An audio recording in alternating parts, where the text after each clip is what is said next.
Загряла съм тиган. Ще полея пилето с струйка олио, заедно с щипка сол. Искаме да покрием всички страни на пилето с олиото и солта. Понеже са пилешки гърди, няма да се готвят дълго, но има малко крило. То ще отнеме най-дълго, защото има кост. Това е на средна температура. Ще отнеме 2-3 минути от всяка страна.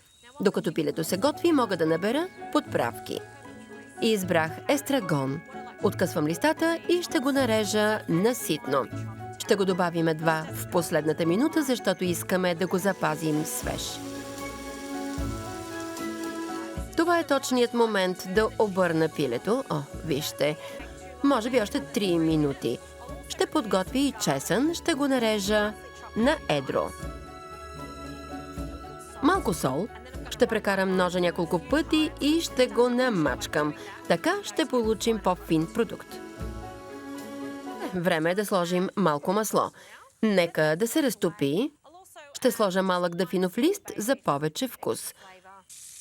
Ето така. Сега ще извадим пилето. Ще го оставим да си почине, докато продължим с соса. За да завършим соса, слагаме перфектно накълцания чесън в маслото. Малко доматена паста, съвсем малко количество.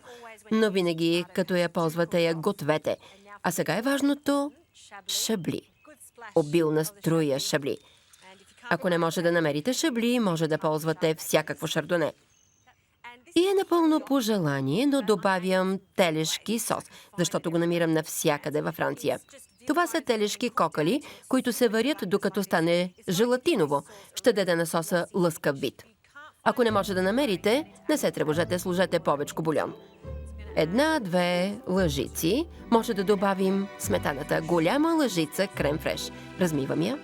Сега ще добавя не само естрагона, но обичам да добавям и пилето, за да го затопля малко.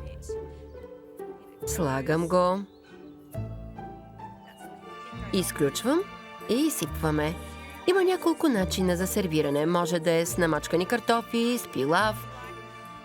Аз ще го сервирам с паста.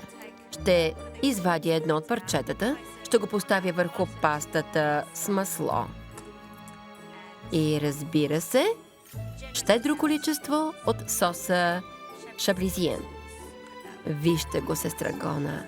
Сипвам отгоре, не само да има достатъчно за пилето, но и за пастата.